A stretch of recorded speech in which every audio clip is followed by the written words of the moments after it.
Sound check, 1, 2. 1, 2, 3, testing. Testing, 1, 2.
Subcommittee on National Security will come to order. Without objection, the Chair is authorized to declare recess at any time.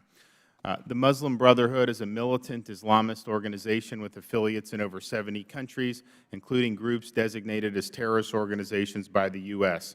Whether the Muslim Brotherhood writ large should be designated as a foreign terrorist organization has been the topic of debate here in Congress in recent years and has been under consideration by the Trump administration. Thankfully, the Trump administration has discarded the Obama-era policy of treating the Brotherhood as a potential ally. Now the questions are focused on how expansive to make the terror designation and whether it should be done through the State Department or Treasury Department. The Muslim Brotherhood has been militant from its very beginning. Its founder, Hassan al-Banna, who started the group in 1928, said that, quote, "Jihad is an obligation from Allah on every Muslim and cannot be ignored nor evaded." And in a book titled The Way of Jihad, he wrote, "Jihad means the fighting of the unbelievers and involves all possible efforts that are necessary to dismantle the power of the enemies of Islam, including beating them, plundering their wealth, destroying their places of worship, and smashing their idols," end quote. This belief was put into action in the decades that followed, as the Muslim Brotherhood's members committed numerous acts of terrorism, including the assassination of Egypt's Prime Minister in 1948. This jihadist ideology continues to fuel the Muslim Brotherhood today. The Brotherhood mourned the death of Osama bin Laden, and its leaders developed teachings justifying revolutionary violence under Sharia law. The Brotherhood has preached hatred towards Jews, denied the Holocaust, and called for Israel's destruction. The Brotherhood has incited violence against Coptic Christians in Egypt amidst a wave of church bombings and other attacks by terrorist groups, including ISIS. Yusuf al-Qaradawi, perhaps the Brotherhood's preeminent cleric, issued a fatwa legitimizing terrorist attacks against American troops in Iraq, and he's also deemed the Holocaust to be a, quote, punishment for Jews, and expressed hope that another Holocaust would someday be carried out by his fellow Islamists. The Muslim Brotherhood's supreme guide, Mohammed Badi, has said that the organization's goal is to establish a new Islamic caliphate, including the imposition of Sharia law, which is a totalitarian Islamic legal code. We saw what happens when the Brotherhood takes control of a country in Egypt from 2012 to 2013, and the results were chilling. That then-President Mohamed Morsi defied the rule of law and granted himself near absolute power. As Egyptian leader Mohamed al-Baradei put it, Morsi usurped all state powers and appointed himself Egypt's new pharaoh. The Brotherhood's legislators enshrined the principles of Sharia as the main source of law in Egypt's constitution, while the Morsi government used state institutions to promote Islamic radicalism, rolled back freedom of the press, and launched a wave of blasphemy prosecutions. The Morsi Muslim Brotherhood government is no more, but the Brotherhood and its affiliates continue to advance their agenda across the Middle East and throughout the world. There's no question that the Muslim Brotherhood affiliates are involved in terrorism. Former FBI Director Robert Mueller confirmed as much in testimony before Congress when he said that elements of the Brotherhood, both here and overseas, have supported terrorism. A number of these Brotherhood affiliates have been designated as terrorist organizations by the United States government. The Muslim Brotherhood's Palestinian branch, Hamas, has been a designated foreign terrorist organization since 1997. Hamas has taken control of the Gaza Strip, launched thousands of rockets against Israeli civilians, and committed suicide bombings and other terrorist attacks that have murdered numerous Israeli and American civilians. Muslim Brotherhood networks raise money here in the U.S. to support Hamas's terrorist activities in the Middle East.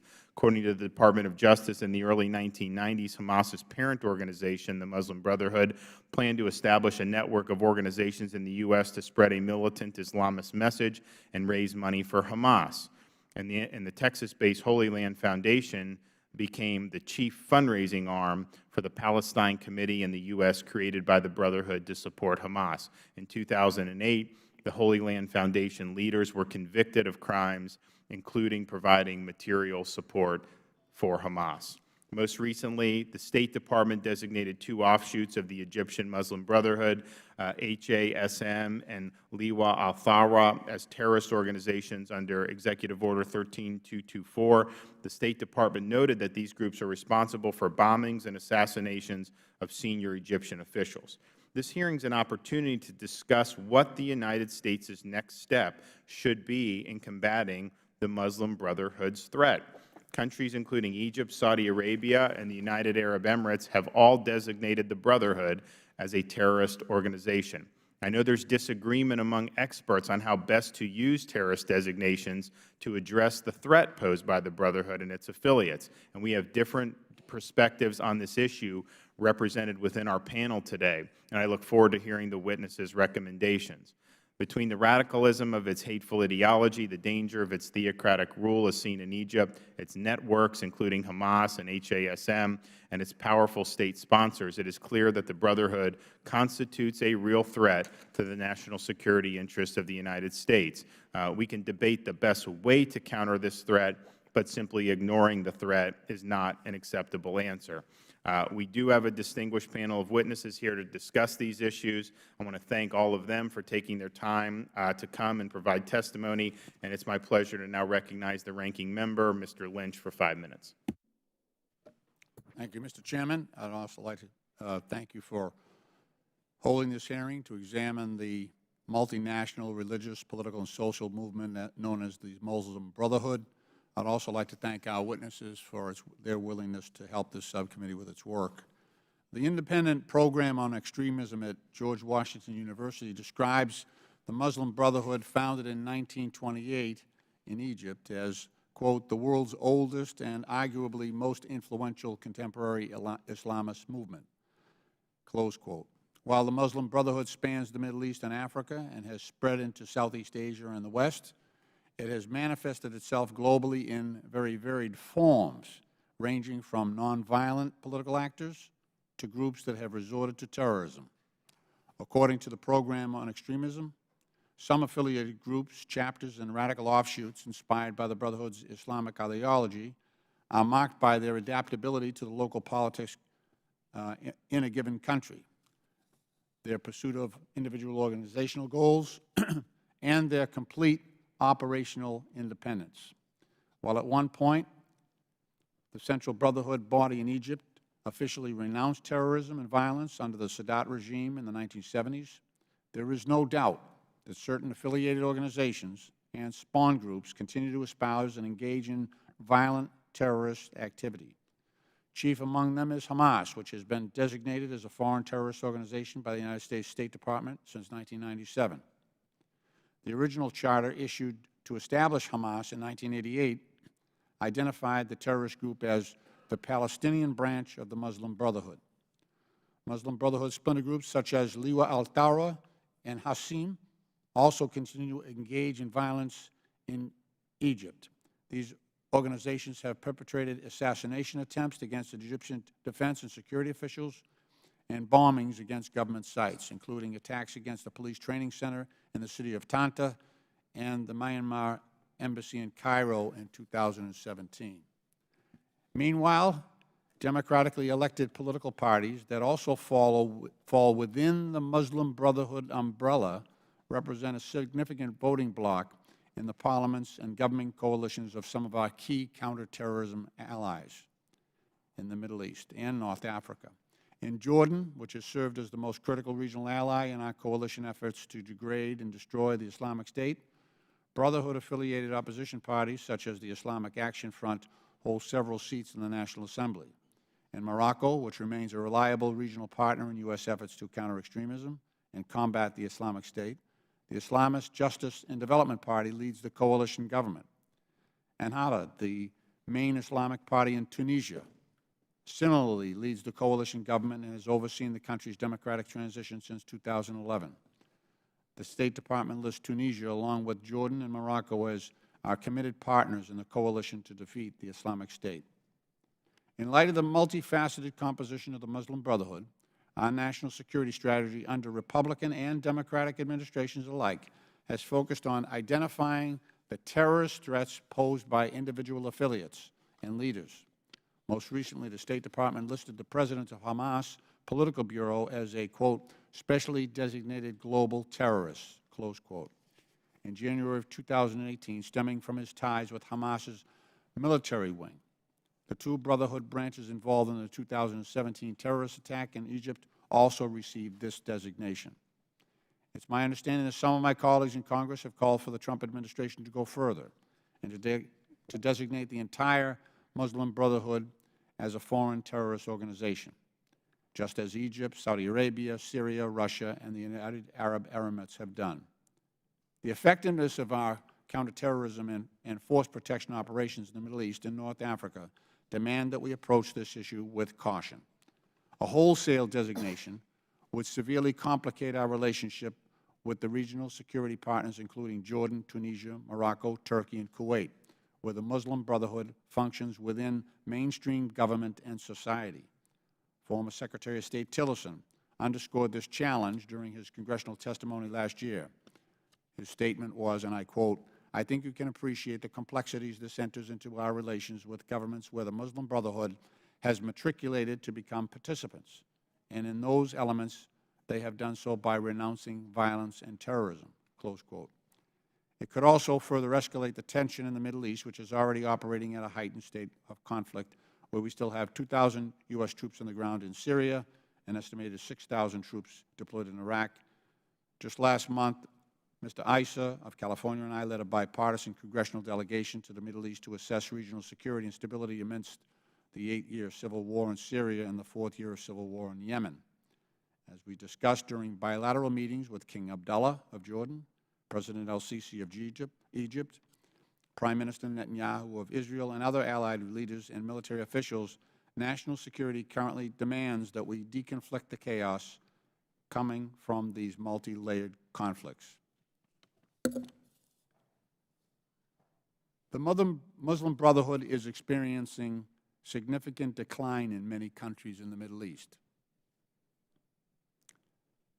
It is social conservatism that is being rejected by a younger generation that is leading to that and accelerating that decline. It would be counterintuitive if we lumped political actors, nonviolent, non-terrorists, in with the groups that we wish to designate for their violent and terrorist activities. I would hope that our witnesses would give us direction on how best to isolate those who engage in unacceptable terrorist activity and not inadvertently give support to those very same individuals. I yield back. Gentleman yields back.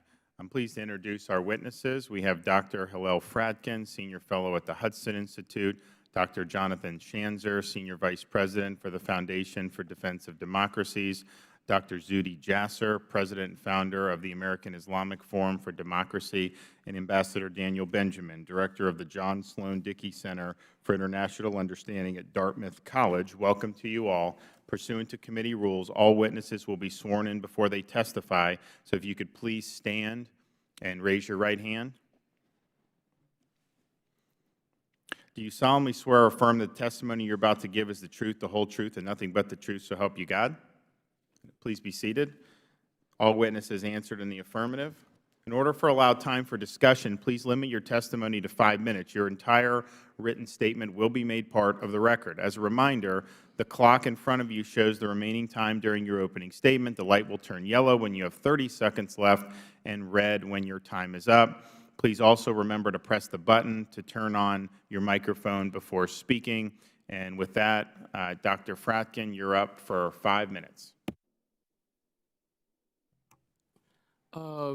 First, I'd like to begin by thanking Chairman DeSantis and Ranking Member Lynch and their colleagues for the invitation to address this hearing.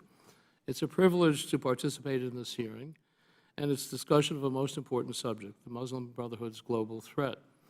After listening to the opening statements, it's a particular privilege because I can see from the statements that both the Chairman and the Ranking Member are extremely well informed about the subject. But that leads to a problem. I'm not sure what I may reasonably add to what has already been said. I will give it a go and probably go over some of the same points that you enunciated and maybe flesh out a few things along the way. Generally speaking, This subject entails three general questions. First, is the Muslim Brotherhood a global threat? Second, if it is a global threat, how successful has it been or might be? Third, what can be done to address this threat? And I do understand that's one of the principal objectives here. I'm going to principally address the first two questions in the prepared remarks, and then I expect we'll discuss the third question more generally during the discussion period. Is the Muslim Brotherhood a global threat? Part of the answer is clear. The Brotherhood certainly means to be global, and it means to be a threat. More specifically, the Muslim Brotherhood is devoted to a political and religious project that, in principle, in its essential character and goals, is hostile to other forms of politics, including our own. And it means for this project to be global in extent. And both of these things have been true for a long time, since the founding of the Brotherhood some 90 years ago by Hassan al-Banna. This had to do with the nature of the project itself. What was that project? In response to this question, Banna offered a simple five-fold formulation that has remained the motto slogan of the Brotherhood ever since. Quote, Allah is our objective, the Prophet is our leader, the Quran is our constitution, jihad is our way, dying in the way of Allah is our highest hope. Banna proposed this political religious goal as the alternative to the new nation-state politics of his native Egypt. More emphatically, he proposed this as the only legitimate form of Muslim politics simply. Its virtue was to renew and embody the authentic Muslim way of life, the way of life constituted, as he put it, by the Quran and the example of the Prophet. As such, it applied to all Muslims everywhere. Hence, his project was necessarily global in principle. To use a term that has recently become familiar, it was to wind up establishing the Islamic State. In accord with this, Banna sought to establish branches of the Brotherhood in other countries and over time partially succeeded. Banna was murdered in 1948, but the essential tenets he prescribed for the Brotherhood have never been repudiated. This, I believe, is not controversial, nor should it be, that there has been no real change in the essential principles. And I may add, this was enunciated very, very clearly by a man named Khayrat al-Shatter, who was the deputy guide of the Egyptian Brotherhood in the spring of 2011, after the revolt had started, in a very, very interesting speech, which I might reference again later, in which he insisted that nothing that they were doing was inconsistent with or in violation of what the original vision was. What has been controversial is what the Brotherhood project practically means and where it falls within the universe of other radical Islamic organizations. The controversy is, I can put it this way,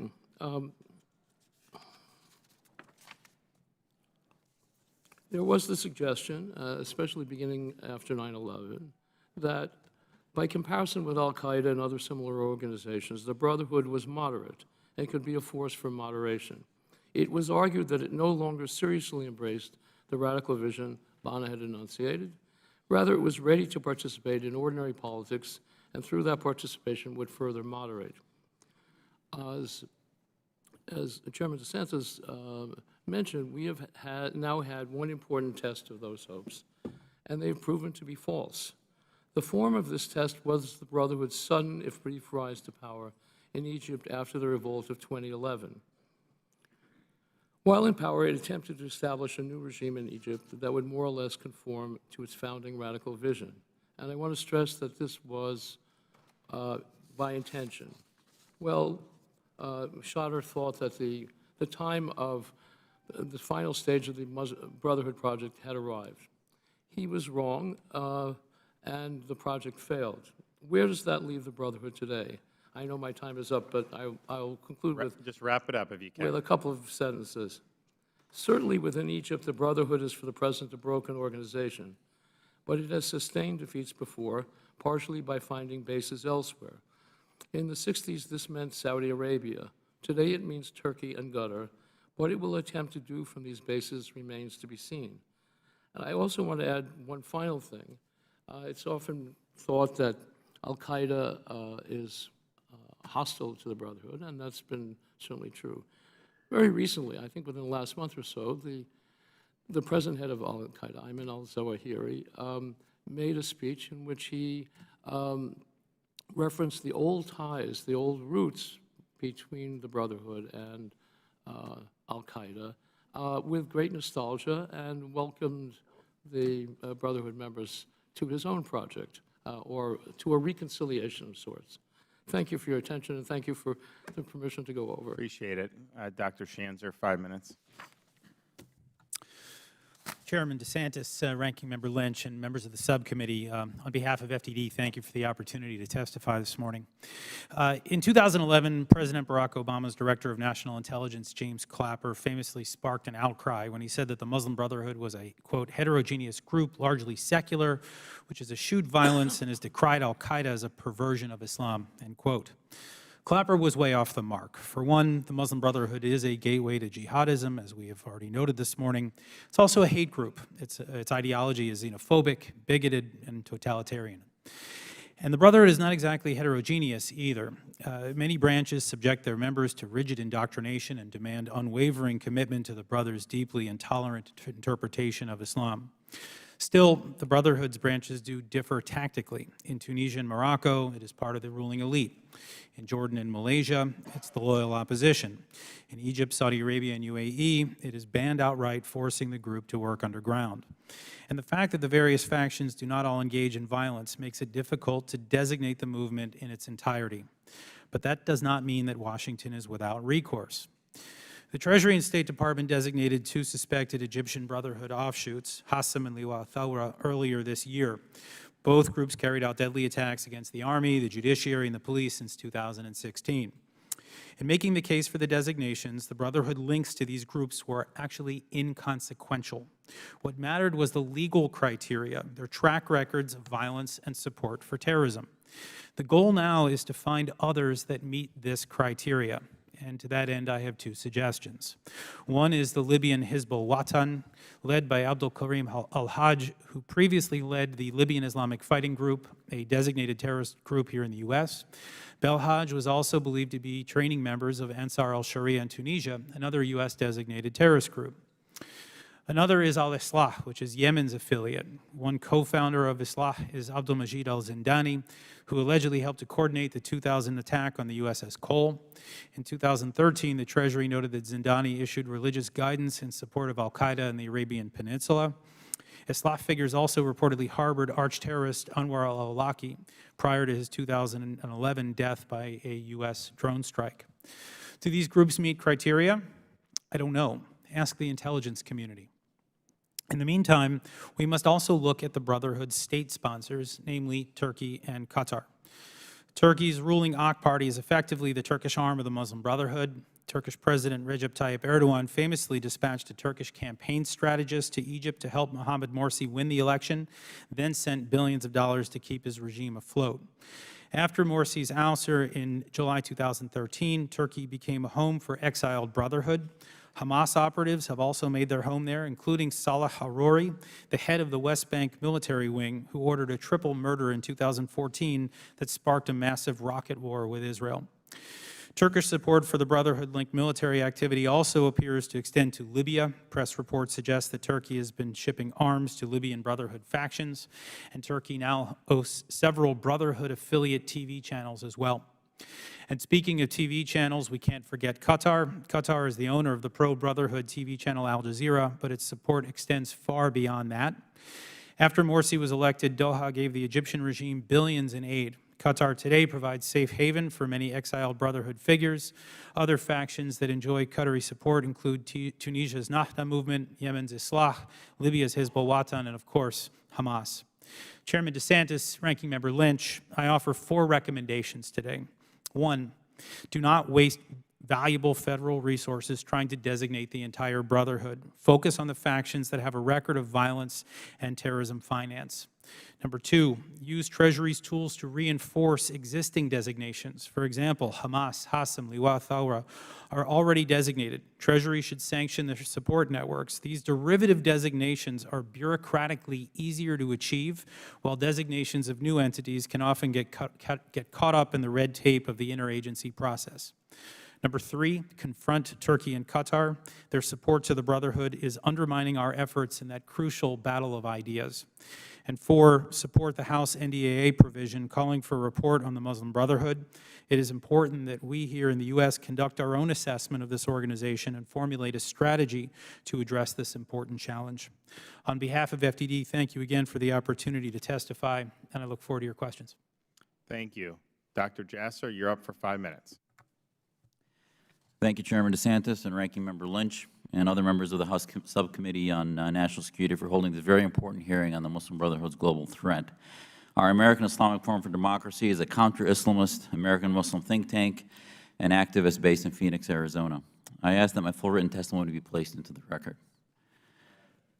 I am here today because as an American Muslim, I've dedicated my life to American security and freedom, not only with 11 years in the U.S. Navy, but since 9/11, formally countering the oppressive and radicalizing influence of Islamist groups in the West upon our communities. No group embodies the threat of the radical Islamists more than the Muslim Brotherhood, or in Arabic, Ikhwan al-Muslimin. The Muslim Brotherhood is a terrorist organization. Help us modern-minded, secular, liberal Muslims marginalize their influence by declaring them what they are, a terrorist organization. Unfortunately, much of the conversation about the Brotherhood has been obstructed, muted, marginalized, deferred, minimized by the Muslim Brotherhood sympathizers or their allies here in the West. I have to tell you in my heart of hearts, I think those who give the Ikhwan excuses, either say they're not monolithic, they're democratic, they're nonviolent, they have branches, must really believe that our entire faith of Islam, my faith, is just shades of oppressiveness of theocracy, so we have to tolerate the nonviolent theocrats. Somehow we Muslims are sentenced terminally having to accept the leadership and control of the global network of the terrorists of the Muslim Brotherhood. In point of fact, nothing would be more pro-Muslim than the marginalization of the Muslim Brotherhood and its direct affiliates. Making the Muslim Brotherhood radioactive would allow the light to shine upon the most potent antagonists in Muslim communities, those who reject political Islamist groups and believe in liberty and the separation of mosque and state. In my short time, I wanted to quick paint 2 pictures for you. First, this diagram, it may be hard to read, but bottom line, just so we understand what we're talking about, the Muslim Brotherhood, if you look at the top there, 1.6 billion Muslims, I think you can divide them politically into Islamists who believe in Islamic states and secularists. Under the Islamists, you've got Sunni and Shia strains. All Muslims have 2 major sects, if not more. They're other heterogeneous sects. But 90% of are Sunni, 10% are Shia. Within the Sunni strain of Islam are political Islamist groups like the Muslim Brotherhood, the Salafis, and Jamaat Islami in Pakistan. The Brotherhood has offshoots of terror groups, and the nonviolent group, I believe, gives cover to the Muslim Brotherhood terror groups, if you will. So that just sort of lays it out as being a strain of Sunni Islam. I think that's important because if we start this project by labeling the Muslim Brotherhood factions in various countries terror groups, I think it also then should not give a pass to the Khomeinists in Iran, to other strains, Salafi jihadis, ISIS, etc. So just so you understand where they fit. The next slide looks at the logo, and I think it's important to understand what they are. They have not changed their logo, and at the bottom, under those swords, which are not peaceful, that are not violent symbol, it says Wa'aidu. And Wa'aidu is from chapter 8, verse 60 in the Quran, and it says, make ready. And it's not the Boy Scouts, be prepared, make ready. This is a passage in the Quran that refers specifically to battle and preparing for militancy. This, despite them coming to power in Tunisia and Egypt and elsewhere, they never changed this symbol and what they are. Thank you for those slides. Al-Banna and Qutb, as you've heard before me, put forth the notion that Islam is an all-encompassing for society, and if you look at the motto, it says, as has been pointed out, that death for the sake of God is their highest aspiration. So let's define a terror group. Terror group means that the actors use any possible targeting of non-combatants or even combatants outside the rules of war in order to advance the supremacist hegemonic aspirations. The Muslim Brotherhood has never condemned theologically or ideologically the use of terrorism, and if they have, it's been a cover since they've reverted to that repeatedly. No, Muslims are not monolithic, but the Brotherhood, whether it's 1.0 or 9.0 in the last 90 years, is monolithic, and only trying to say it's not monolithic is dancing on the head of a pin. Like the Cold War, communism was a cancer, but the war was against Soviet communism. Here, Islamism is the cancer within our faith communities, but the war is against the Ikhwan. We need to be in the offense, and for too long we've been on the defense, worried about what the reactions will be. And ultimately, I see that concern, that defensiveness on the American posture about naming the Brotherhood a terrorist organization at its best a form of bigotry of low expectations when it comes to Muslims. The common enemy theory, saying that, well, the Brotherhood has a common enemy with us against ISIS and al-Qaeda, is offensive to me not only as an American but as a Muslim. I hear the same thing in saying that we should support genocidal tyrants like Assad because they have common enemies with us against ISIS. Many people try to separate the central elements of these parties from the militant terrorist progeny. Recep Erdogan, the head of the Muslim Brotherhood group in Turkey, also known as the AKP, said democracy is like a train. We ride it until we get where we want to go, and then we get off. It is time that we made them radioactive. I detail in my testimony all of the connections, the revolving door between various al-Qaeda groups, humanitarian organizations in the West and in the Middle East. The Supreme Guide of the Muslim Brotherhood said, just in 2010, long after the 70s in which they supposedly condemned violence, he said, resistance is the solution against Zio-American arrogance and tyranny. The resistance can come from fighting and understanding. This is from Mohammed Beatty, the head of the Brotherhood in Egypt. This is 2010, basically reiterating the declaration of war that Osama bin Laden said in the 90s. There is no coincidence that there's a revolving door between leaders of al-Qaeda and the Muslim Brotherhood. I think, as has been said before, we begin pegging off various groups as terrorist groups from Syria to Libya to Yemen to Kuwait and on, and then ultimately that will begin to cut the funneling of money, funneling of ideas into other Muslim Brotherhood groups in the West. So my final recommendations, Chairman, is to, one, designate the MB a foreign terrorist organization beginning in Egypt and then on a country-country basis in Libya, Syria, Kuwait, Jordan, and Yemen. Call out American Muslim leaders to take a position on the Muslim Brotherhood and its overarching theopolitical ideology. I ask my fellow Muslims, will they be on the side of freedom, liberty, and modernity, or will they be on the side of tyranny of the Muslim Brotherhood, Turkey's AKP, the Iranian Khomeinis, or Pakistan's Jamaat Islamiyya? Develop foreign policy mechanisms to disincentivize Qatari and Turkish government facilitation of the Brotherhood, and ultimately think about suspending Turkey from NATO. Use the MB designation as a template to transition immediately from the currently useless ideological center of CVE, countering violent extremism, to the more practical one of countering Islamism. And please stop engaging Muslim Brotherhood legacy groups in government, media, and NGOs and recognize their Islamist terror sympathies. Thank you. Thank you. Ambassador Benjamin, you're up for 5 minutes. Chairman DeSantis, Ranking Member Lynch, distinguished members of the subcommittee, thank you for inviting me here today to discuss this important subject. The title of this hearing, The Muslim Brotherhood's Global Threat, invites comment on two questions. The first is whether there is a singular entity entitled the Muslim Brotherhood. The second is whether that entity or some group of Muslim Brotherhood branches or affiliates represent a genuine global threat. On the first question, the answer is straightforward. As scholars, intelligence analysts, and policymakers over many years have come to agree, there is today no singular monolithic Muslim Brotherhood. Decades after the genesis of the Egyptian Ikhwan, there is no central administration linking these many different groups, which are often said to have brotherhood links or of ideology or origins. In character and matters of doctrine, they vary greatly.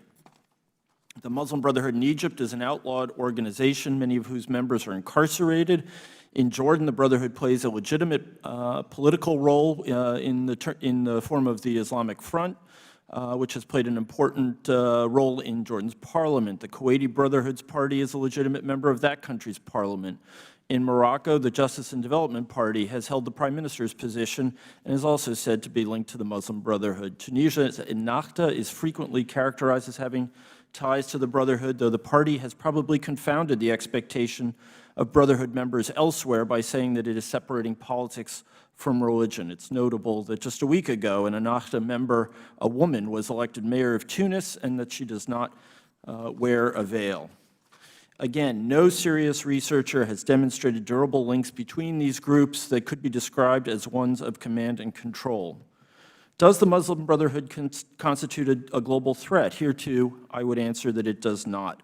Most of the groups that are said to be Brotherhood affiliates or franchises support the democratic process and have abjured violence, if they ever embraced it.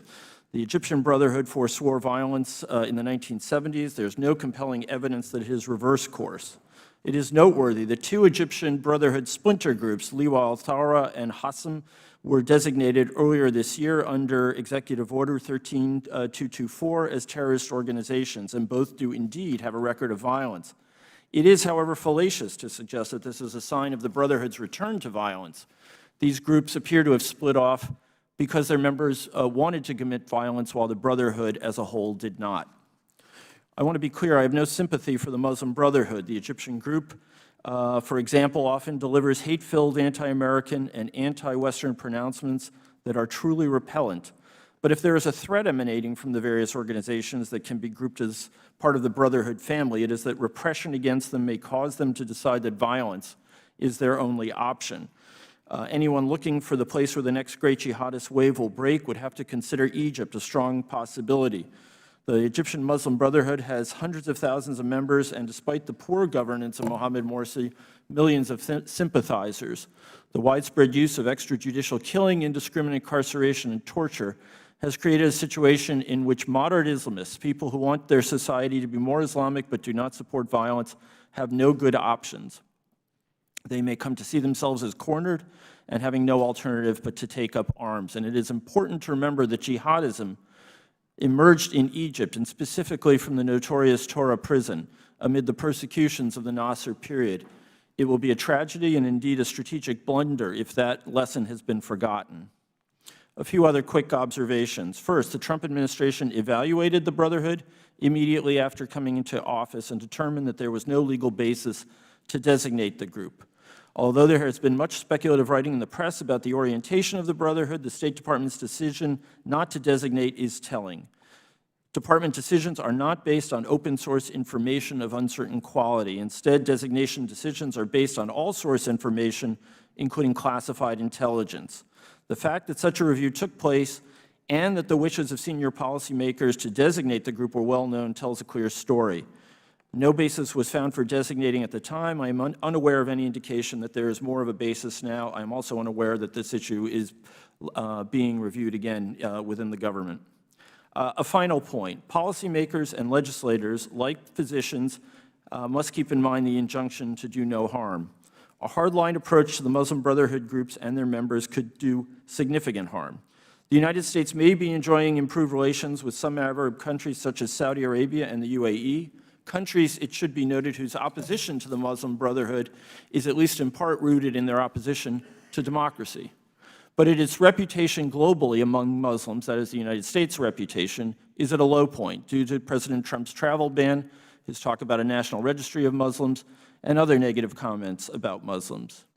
The U.S. faces a real and continuing threat from jihadist terrorist violence. Unwise actions to target the Muslim Brotherhood groups will only deepen the animus against America, and we should not do anything that helps our enemies attract more recruits. That, too, would be a blunder. It would also be a blunder to further alienate already discomfited members of the domestic American Muslim community. The last thing the U.S. needs to do is to encourage radicalization at home. I want to thank you for your time, and I look forward to your questions. I thank the gentleman. The chair notes the presence of the gentleman from Wisconsin, Mr. Grothman, a member of the full committee. We thank you for your interest in this topic, and without objection, I'd like to welcome Mr. Grothman to participate fully in today's hearing. And without objection, it's so ordered. The chair now recognizes himself for 5 minutes. Dr. Jasser, the argument I think somewhat sketched out by Ambassador Benjamin is that if you take a strong stand against the Brotherhood like you articulated, that you're alienating so-called moderate Islamists, and that ends up leading to more terrorism. So how do you respond to that? Well, again, I'd use the Cold War analogy, where we were worried when we took on the militant Soviets that we would alienate the moderate non-Soviet communists.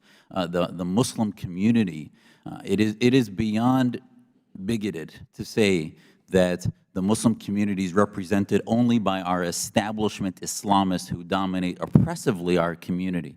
So what better way than the country founded on defeating theocracy, the United States, to take a position against the militant arm of the theocratic branches of the Islamic faith?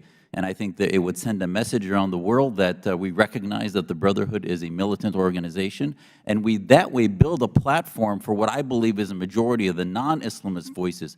There were 10 million people that went to the streets in Egypt to protest in Revolution 2.0 against the Brotherhood. 90% of those folks were Muslims.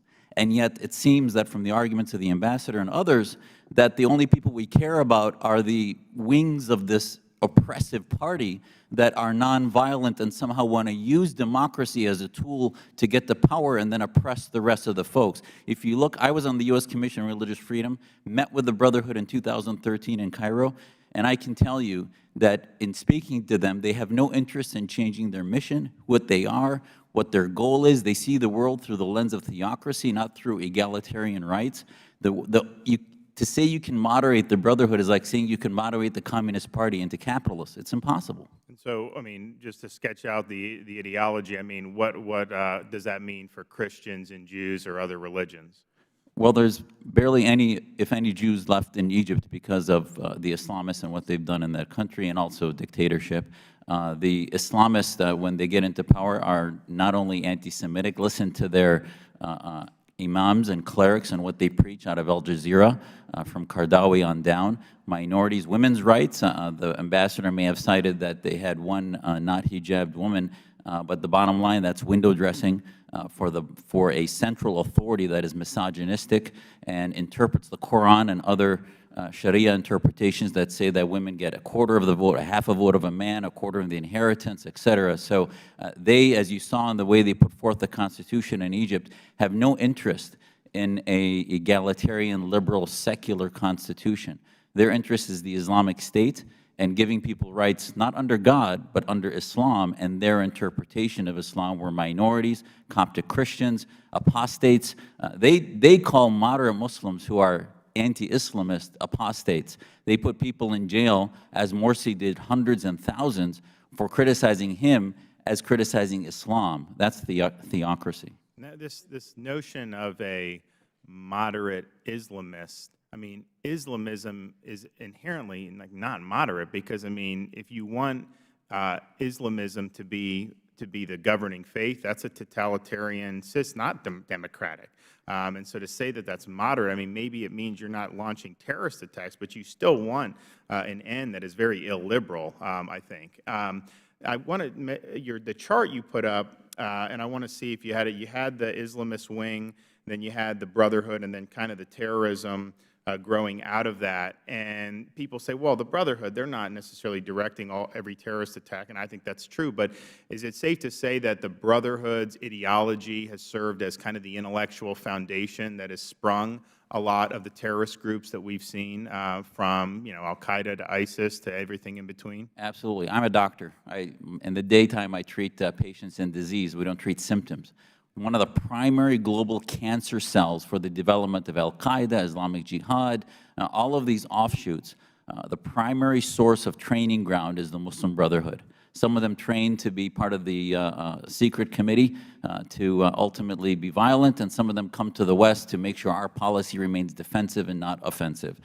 So ultimately, the goals of their ideology is to create Islamic states and a caliphate, and that has never changed.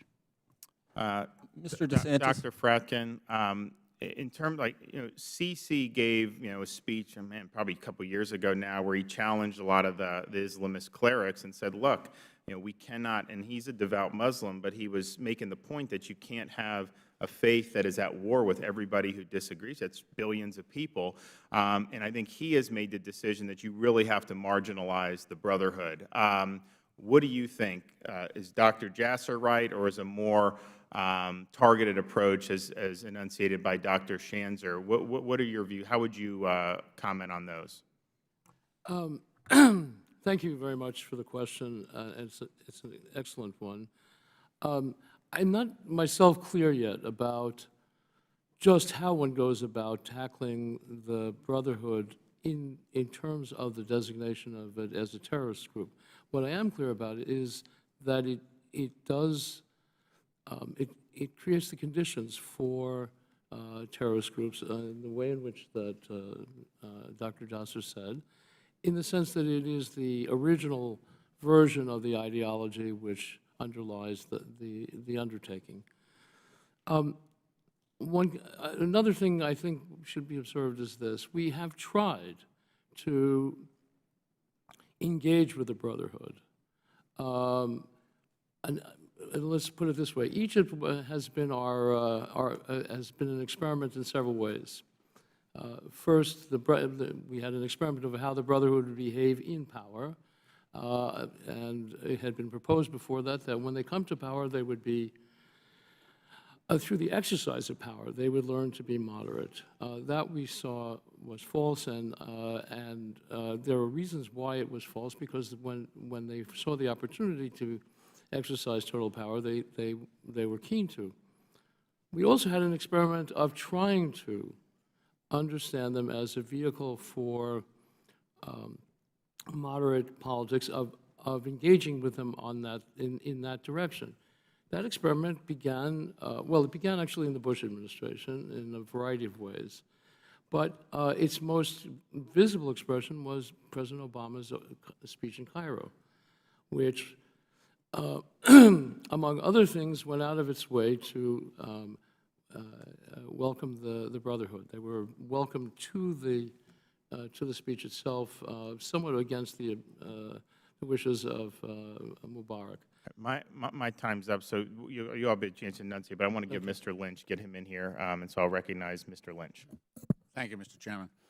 I would ask unanimous consent. I have a letter here, a statement by Ryan Crocker, an eminent diplomat in the service of our country, and I ask that it be entered into the record. Without objection. Thank you, sir.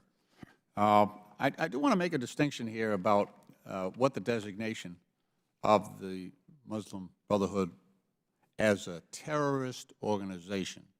So there are a lot of conservative, we would even say repressive regimes around the country, around the world. There are many, militant or extremist groups around, but the terrorist designation is targeted toward activity, conduct, war on the civilian population.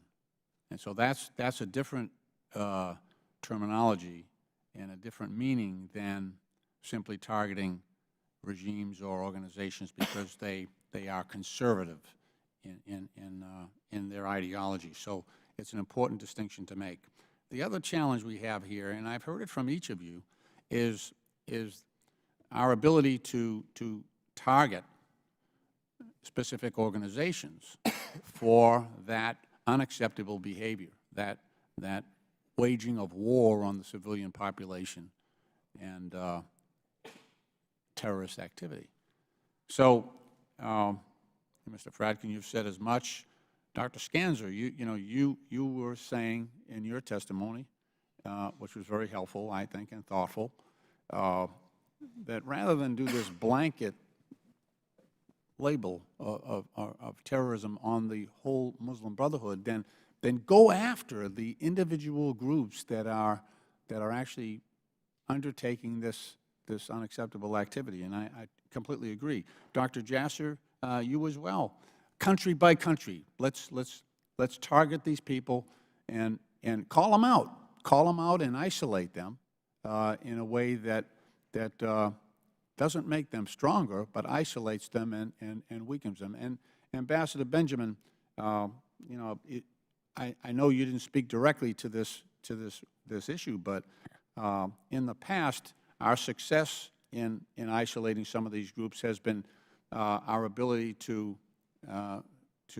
differentiate the bad actors from the surrounding population and severing their local support. That seems to be what's happening in many cases in the Middle East, where the younger population, as I mentioned in my opening remarks, the younger population is rejecting some of the more extreme edicts of the Muslim Brotherhood. Is that something, is that an approach that you think would be successful given your experience on the ground as an ambassador? Mr. Lynch, the United States has had great success in isolating terrorist groups and cutting off their well springs of support, if you will, and diminishing their appeal to the broader population. The United States has a much more mixed record when it comes to intervening in the politics of other countries and telling foreign populations who we approve of and who we don't. We and our ambassadors, our envoys, should by all means speak out against hatred, speak out against anything that promotes division and promotes antipathy towards the West.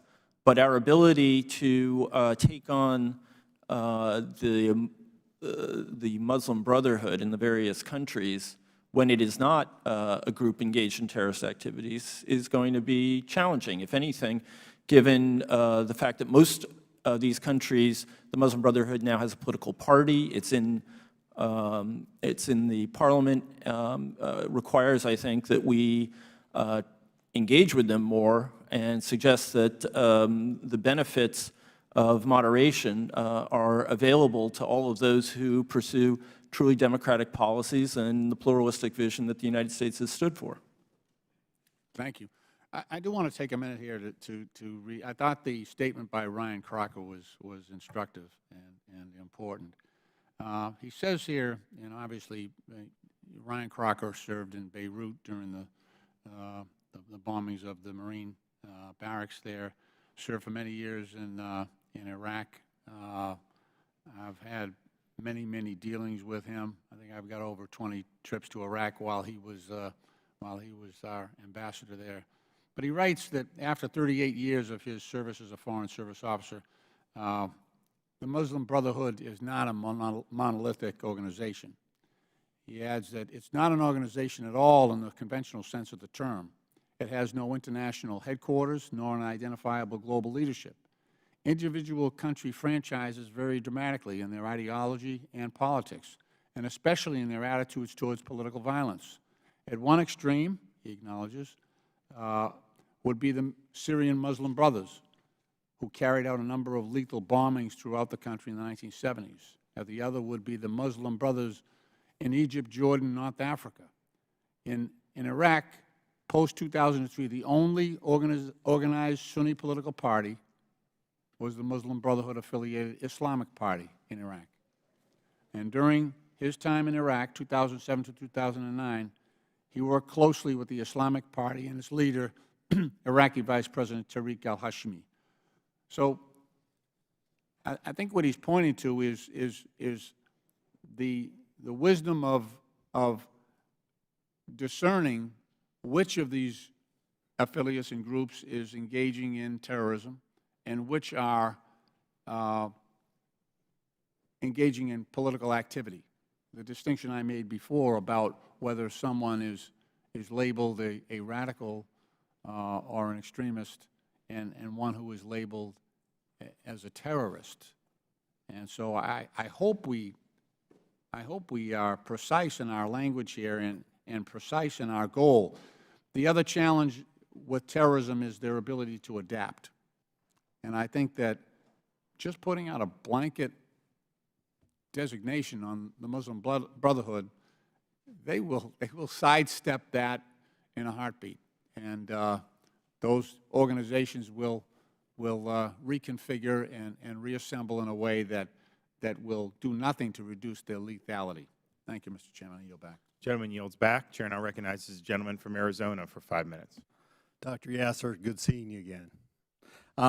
This conversation is headed just in the right direction here. So one of the biggest problems in making policy decisions with regard to the Muslim Brotherhood is the fact that the Muslim Brotherhood frequently creates front groups that, while ostensibly are separate, but in reality have close ties with the mothership in Egypt.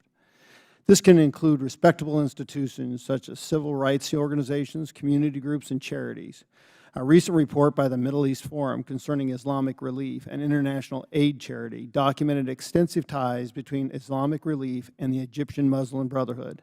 One of the numerous examples given was the fact that Hassam el-Haddad, a co-founder of Islamic Relief Worldwide, became a foreign policy advisor to Mohamed Morsi, and according to Egyptian prosecutors, used Islamic relief monies to fund Muslim Brotherhood terrorism in Egypt. Question: does this tendency of the Muslim Brotherhood to form ostensibly separate spin-off groups under more respectable sources concern you? And secondly, what should our policy towards those organizations be? Thank you, Congressman Gosar, and it's good to be here. Thank you. I think I can't tell you enough how important this issue is. And while I believe that first thing I'd respond is tell you that the best way to marginalize groups that are front groups in the West, or I call them Muslim Brotherhood legacy groups, because they don't go by the name Muslim Brotherhood. In the United States, we've not had religious parties, so they've not operated openly. In London, they operate openly. The Muslim Brotherhood has a office. Ikhwan website is operated out of London. But if you want to decrease their influence, the to and fro passage of money, Islamic Relief, for example, is a great example. They have donated to Islamic Relief Worldwide. The Middle East Forum has an excellent report that was put out a week or two ago that looks at all of the revolving doors between radical Islamist terror groups around the world and Islamic Relief. I mean, Bangladesh, a Muslim country, does not allow Islamic Relief to do humanitarian work with Rohingya refugees because they're worried about radicalization.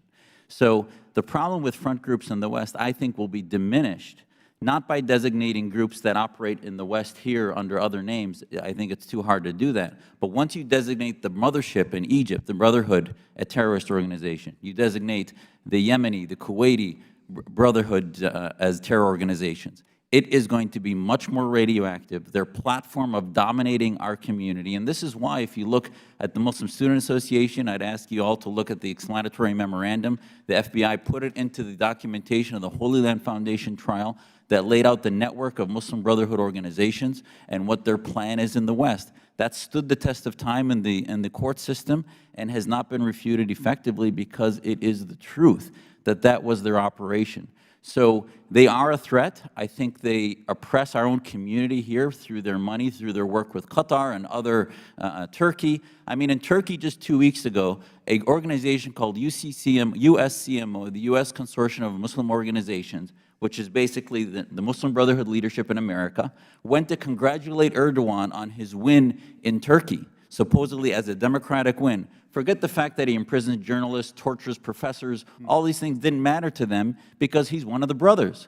So if I'm going to have a voice, and our Muslim reform movement is going to have a voice in the United States, the best way to weaken our main antagonists, which are the Islamists, is to begin to diagnose their foreign terror organizations that they sympathize with as terrorist organizations, the Brotherhood. So my next question, you should be right on line. In the case of the Islamic Relief USA, a chapter of the Islamic Relief International that pays 20% of its income to Islamic Relief International, it has received at least $700,000 in federal funds, and when accounting for various umbrella groups, possibly much more. Should U.S. tax dollars be barred from going to such organizations? I believe once you designate the Muslim Brotherhood in Egypt and many of the offshoots I talked about, named Muslim Brotherhood as terrorist organizations, then you can do the same thing to Islamic Relief that you did to the Holy Land Foundation because Hamas is a terrorist organization. But because they're funneling money through third parties that are not designated as terrorist organizations, they get away with it. So the short answer to your question is yes, we should stop giving them money, but you can't do that until you designate the Muslim Brotherhood a terrorist organization. I thank the gentleman. I yield back. Gentleman yields back. The chair now recognizes Mr. Comer for 5 minutes. Thank you, Mr. Chairman. My questions will be asked to the first three gentlemen on the panel. Ambassador Benjamin testified that most Muslim Brotherhood affiliates support democracy and renounce violence. Is that true? Doctor? Yes. No, I don't think so. What has been true is the issue of violence, as far as the Brotherhood is concerned, going back to the beginning, was a tactical question. Was it useful at any particular stage to use violence to advance their goals.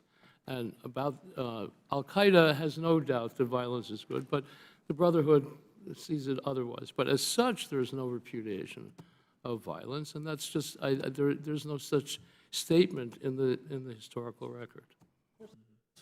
The Egyptian Brotherhood has formally observed violence in the 1990s. No, you said in your testimony they abjured it in the 60s and 70s when they did, it says that, what was passed to us, in the 60s and 70s they were in prison, so they had no option to exercise violence. I'm not saying that they're for it, in a big way, but it's just not true that and this is the flip side of the assertion. The flip side of the assertion is that they are interested in entry into a normal, moderate politics, and that also is not true. And in the case of the Egyptians, they thought they took what they could get under Mubarak, under Sadat, and then when they thought they had bigger opportunities, they went in a different direction. I want to, if I may, this links up to the question that, or an observation that Congressman Lynch made earlier, that the question before us has always to do with action, terrorist action, and violence. And it's important to focus on that, because that's the way in which we conceive of the threat and also the way in which our laws are written. And that's terribly important, but to some degree, and I agree with you, Congressman Lynch, that's the way in which we first have to approach the issue. The problem is, it does skew the discussion, insofar as it suggests that those who are not immediately active in violence, or even if they've eschewed violence, as Ambassador Benjamin asserts, are parties to be worked with, the parties that are useful for interaction. And we have had, this is a continuous tendency. Once you sort of make the distinction between the Brotherhood and Al-Qaeda, you say, okay, these are the guys we can work with. And it was worthwhile having the experiment, perhaps, but we've had such experiments, and they haven't worked. Thank you. Yeah, Congressman Comer, thank you for the question. Look, what I would say is that in each of the cases that we look at around the Middle East, these groups have been shaped by their environment. So if they operate under a repressive regime, they are often left with no recourse but to recognize the regime and to renounce violence. They are more than willing to engage in the democratic process, but there's really nothing in their creed, right, which is ultimately the dogma that they all adhere to at their core, that suggests that they have given up violence as an approach, or that they've embraced democracy. So I think we just need to remember that they have been forced into making a lot of these decisions over time. Whether they are organically going to remain there, I think, is another question entirely. And if I could add, I think to take what one or two Muslim leaders that happened to be sitting with Americans at the time and telling ambassadors what they think they want to hear is one thing, versus what they're actually telling their own people. And when the Supreme Guide of the Muslim Brotherhood in 2010, decades after the so-called change of approach towards violence, tells his leaders that he is telling them that the best goal is to attain death and sacrifice through a jihadi generation against the U.S. and against the Ziono-American conspiracy, that is a jihadi call to arms. And that was in 2010, at the same time of with Al-Qaeda and other groups, so it sounded very similar. And I think, basically, we're hearing from some leaders that we should just continue a whack-a-mole approach to the Muslim Brotherhood program, rather than actually treating the primary central organization as being a terrorist organization based on its ideology. And by the way, if the anti-violence approach to them is true, we would be able to find rifes of theological disagreements with the Brotherhood's approach. Their logo would have changed. All these things would have changed. None of that has happened. They're just telling a few ambassadors when they meet with them what they want to hear, so that we don't interfere in their business in taking over various countries. If I may, sir, my points are largely being distorted here. First of all, there's no legal basis whatsoever for designating the Brotherhood on the basis of ideology. Terrorist designations are done on the basis of violent act. Right. That's it.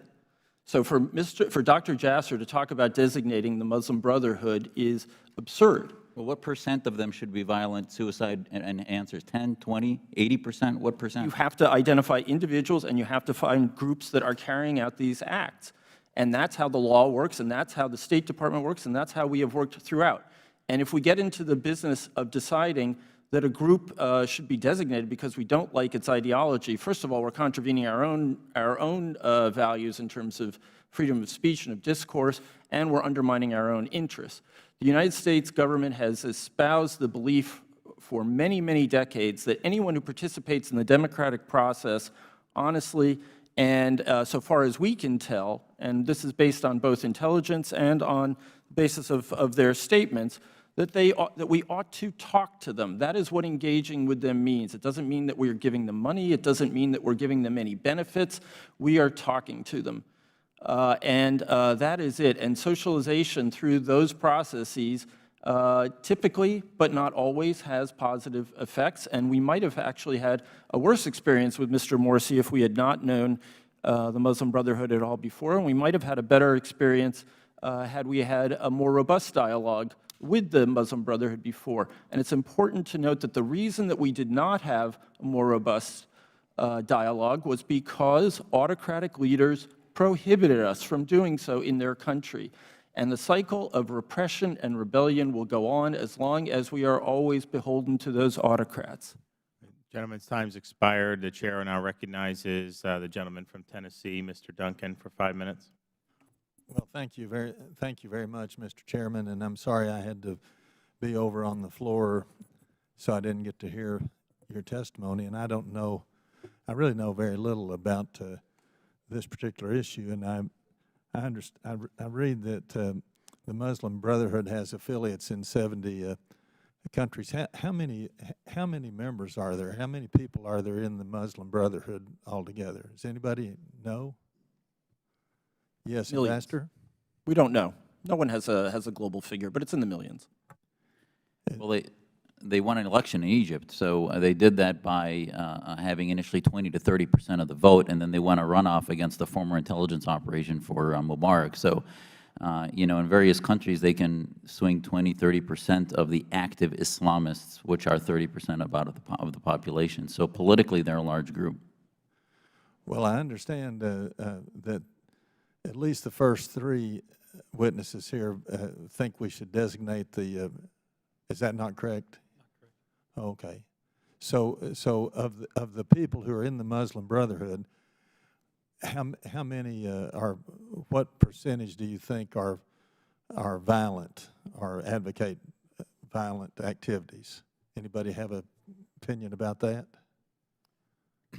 Congressman Duncan, in my testimony, I did note that there are a number of organizations that have already been designated, Hasm Liwa Thawra, Hamas. I suggested two others, one in Libya, another one in Yemen, where I think we would probably see evidence that would meet the criteria, which is a fairly simple criteria when you look at the Treasury designation process in particular. State Department's a little bit more fuzzy.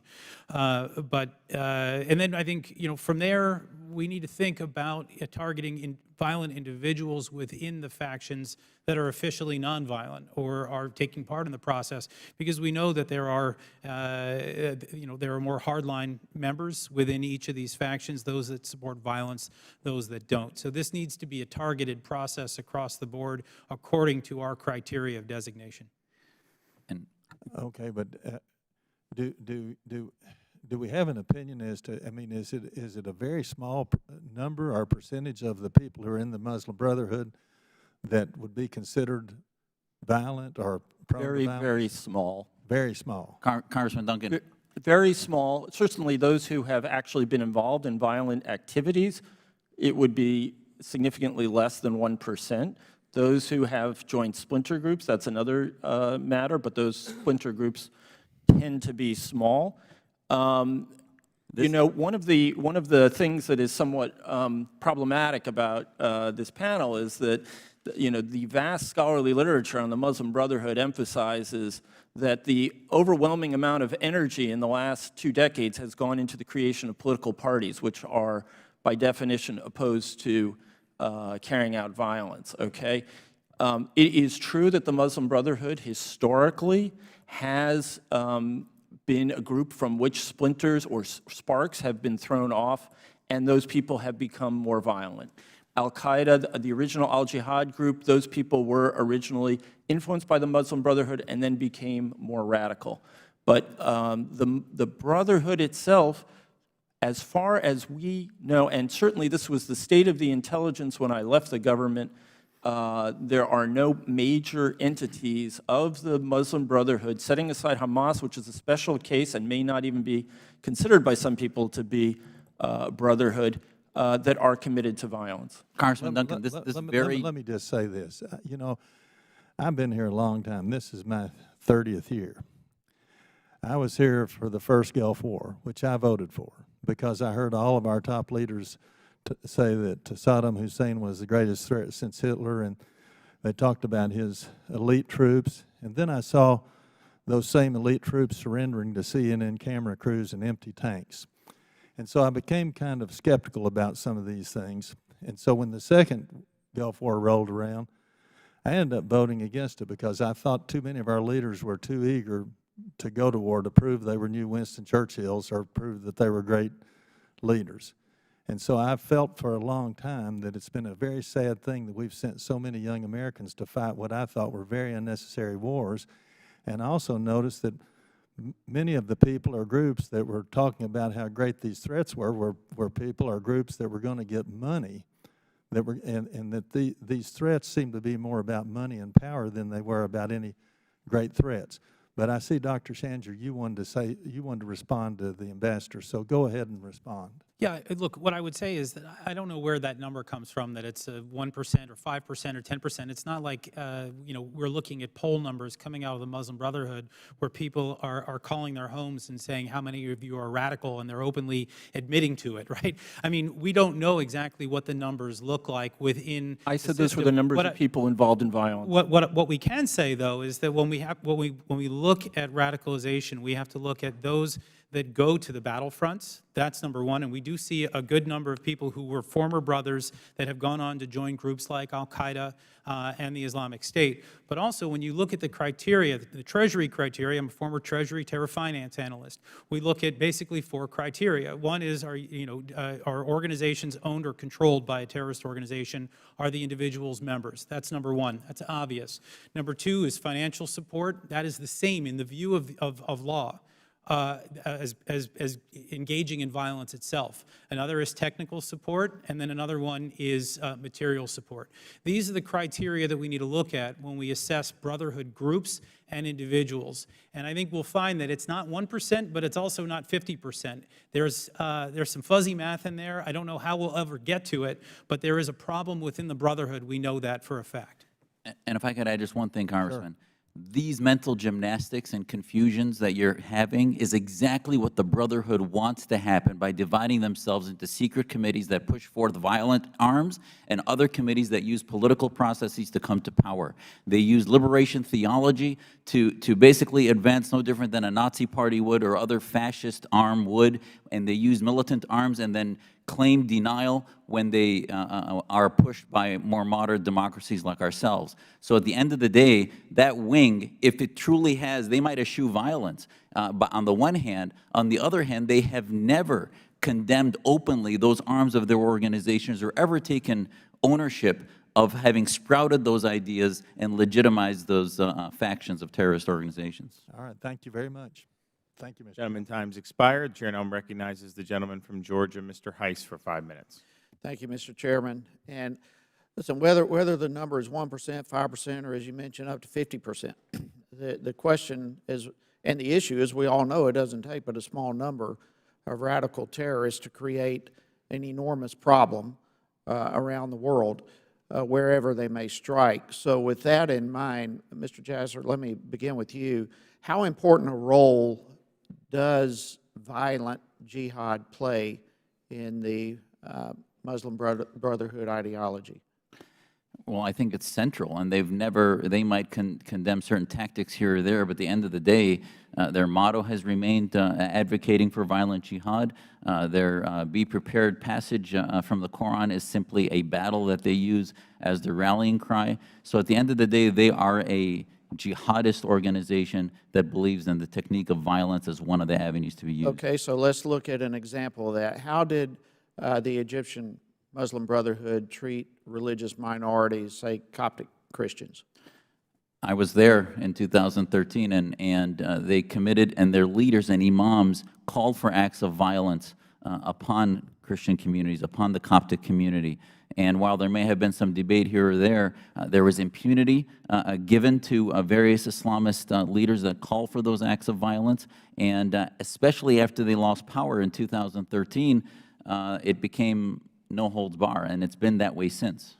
All right, so let's bring it closer to home. What kinds of activities does the Muslim Brotherhood engage in here in the United States? Do we know what's happening here? What kind of plans, or what can you tell me with that? Look, I have to say I'm not an expert on the Muslim Brotherhood here in the United States. I've been more focused on the splinter groups and affiliate groups abroad. But what we can say is certain groups have been involved in terror finance cases. We have seen examples of this. The Holy Land Foundation, for example, is sort of a famous one. That was an organization that was providing $12 million to Hamas over the course of about a decade. And the Muslim Brotherhood group CARE was an unindicted co-conspirator in that case. It had an unspecified role in that case. So we've seen examples of this in recent history. But again, I think the important thing to note here is that we need to see a certain criteria in order to designate them. In some cases, we just might see examples of troubling behavior. And this is where I think we need to, with all respect to all of my panelists, we need to be looking simply at the criteria, not how troubled we are about a certain ideology. We need to be there is a criteria in the U.S. government for designation. We go after those groups in the U.S. that are in violation of our law, and we continue to watch those that may be exhibiting some troubling behavior. Okay, thank you. But by your own admission, you're not an expert of this in the United States. So Dr. Jasser, let me go back to you. What other radical Islamic movements outside of the Muslim Brotherhood should we be concerned about here in the United States? Well, it's interesting, actually. If you look, for example, at the Khomeinis, Hezbollah was designated a terror organization. We had sanctions against Iran for decades. That's one of the reasons there haven't been as many acts of Shia-inspired radical. It's not because the Hezbollah or the Khomeinis in Iran love America. They chant death to America all the time. But the sanctions and the inability to fund and build mosques like the AKP now is building in Maryland and elsewhere, like the funneling of money from Saudi Arabia. I mean, up until just a few months ago, Saudi Arabia was actually intimately involved in the spread of the Brotherhood into Europe and in the West. So if you look at our own national security incidents, San Bernardino, Boston bombing, Awlaki. Awlaki came through the Muslim Student Association, which was part of the motherships of the Muslim Brotherhood history, progeny here in the United States, that then evolved. Now, Awlaki then left the Brotherhood ideology to become a Salafi jihadist and join al-Qaeda and go to Yemen, but that revolving door of ideology, if you look at the radicalization of a lot of Islamists in the United States that go from the belt, the conveyor belt of nonviolent sort of political, anti-American, anti-Semitic political Islam that go towards radicalization, it often starts with Brotherhood legacy groups in America. And I'll tell you, as a Syrian American, the Syrian American Council is one of the central parts of that. Its own leadership has said its affiliation with the Brotherhood in Syria is one of the reasons the United States ended up funding a lot of radical Islamist groups, including Jabhat al-Nusra, Ahrar al-Sham, and other radical groups in Syria, because of Muslim Brotherhood sympathizers in the United States that told them, oh, they're okay. And you can find this by doing research, by looking at their Facebook, social media posts that sympathize with those groups in Syria. Thank you. Could you provide this committee with a list of all those? Absolutely. It's in my written testimony that was submitted, sir. Okay. All of them? Yes, sir. Okay, thank you. If I may, Mr. Rice, I believe just to expand on Dr. Chanzer's testimony, there hasn't been a prosecution in the United States of a Hamas affiliate since the Holy Land Foundation. Is that correct, Jonathan? There No, I don't believe there has been. And that was in the late 90s? That was early 2000s. Okay. Early 2000s. My point being simply that the Department of Justice and the Treasury Department are watching potential terrorist activity, and the FBI, of course, very, very vigorously. And I think that the paucity of prosecutions tells a very important story about the lack of activity going on in the United States at this time. I'd like to respond to that for just a moment, because I don't think that that actually captures the full picture. There has not been a designation of a U.S. charity here in the United States since 2009. Okay? What it means is that we have a problem with the system, that we're not looking at charities, we're not looking at the nonprofits that could be in violation of our laws. I actually believe that during the Obama administration, not to make this political, but during those years, the fact that we did not have a designation to me is very troubling, because I don't believe that there was no terror finance activity coming out of the U.S. So that does not exonerate the Muslim Brotherhood. To me, it seems as if the system was not working for the last decade, and I'm hoping that we get to see a reinvigoration of that system now. Thank you for that answer, and I Gentleman's agree. time's I yield back. expired. Chair now recognizes the gentleman from Wisconsin for 5 minutes. Thank you. I'd like to thank you all for being here today. Ambassador Benjamin, I'll start with you. You're affiliated with the Brookings Institution, is that correct? I'm a non-resident senior fellow there. Okay. I'm not sure how familiar you are with the inner workings of the Brookings Institution, but are you aware they've taken almost $15 million from the Qatari government? I am aware that Brookings has a center in Doha, and that it has, like many other institutions in the United States, accepted funds from foreign governments, including Qatar. Okay. Do you know why Qatar would be funding the Brookings Institution, or why they would find it of interest to give them $15 million? So I don't want to speak for the institution. I know that because I have participated in it, that Brookings hosts or co-hosts a annual Islamic World Forum, which is held, I think, half the time in the United States, half the time in Qatar, and brings distinguished speakers from all over the world to talk about issues of common interest. And as I said before, Brookings has a center in Doha where it carries on scholarly activities, much like those that it carries on here. Okay, a fellow at the Doha Center, and this is what I'm trying to come around, someone named Salim Ali, was quoted as saying in the New York Times, if you can believe the New York Times, there was a no-go zone when it came to criticizing the Qatari government, and the members of Congress using Brookings reports on Qatar should be aware they're not getting the full story. Do you feel that by accepting $15 million, it colors at all the view of the Brookings Institution when it comes to talking about Qatar and therefore the Muslim Brotherhood? I worked at Brookings before going into the Obama administration. I was the director for the Center on the U.S. and Europe.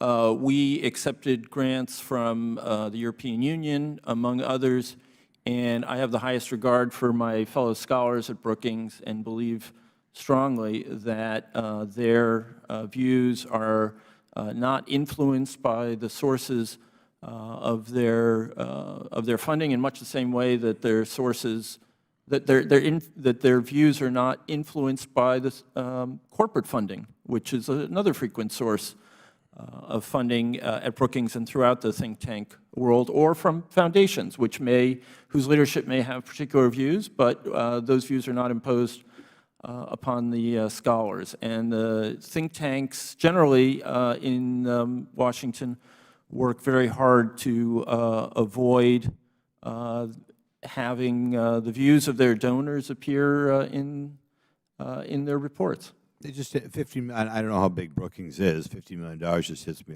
as a kind of a large sum of money, and I just wondered, could you speculate on what motive the Qatar government, which is sponsoring Muslim Brotherhood as well, what motivation they would have in giving such a large contribution to Brookings? In my dealings with the Qataris, which have been quite extensive, I know that they are interested in building dialogue between the United States and their country and the Muslim world more broadly.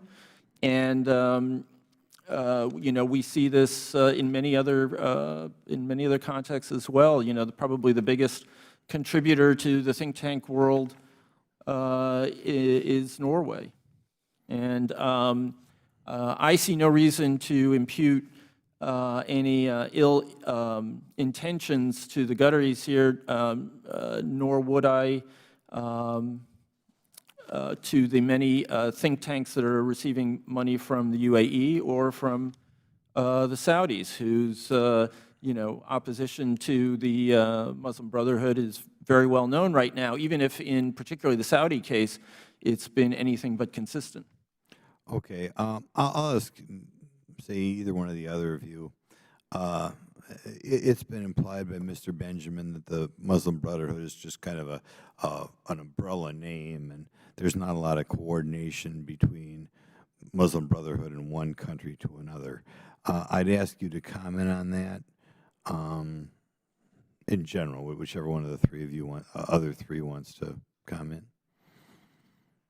I can say a little bit about that. I think that originally there was a good deal of coordination, and there's a desire for there to be such. Over time, it's been a mixed picture. For a very long time, the other Brotherhood chapters looked to the Egyptian chapter as the founding chapter. They still cooperate in the context of the 2011 Arab revolts. People went from Egypt to Tunisia to consult with their Brotherhood chapter. Actually, the Tunisians recommended that the Egyptian Brotherhood be a little bit more restrained. It was good advice, which they didn't take. And there is that kind of thing. Because of the situation that was referred to before by Jonathan Chanzer, it's harder for them to coordinate, but they will be looking to coordinate.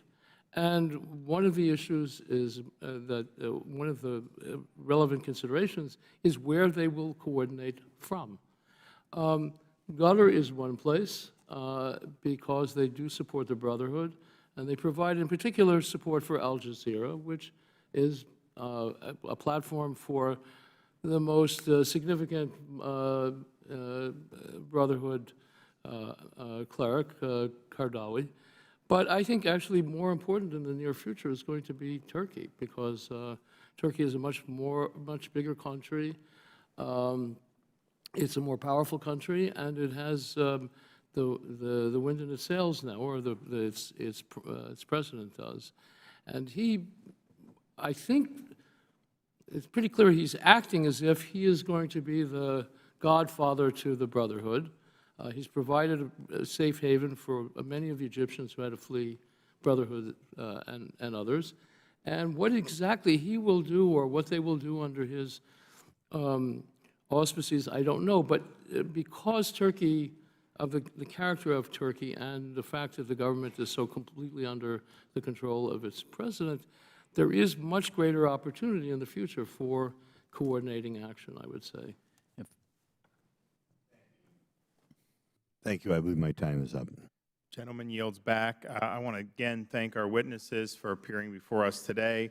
The hearing record will remain open for 2 weeks for any member to submit a written opening statement or questions for the record. And if there is no further business without objection, the subcommittee stands adjourned.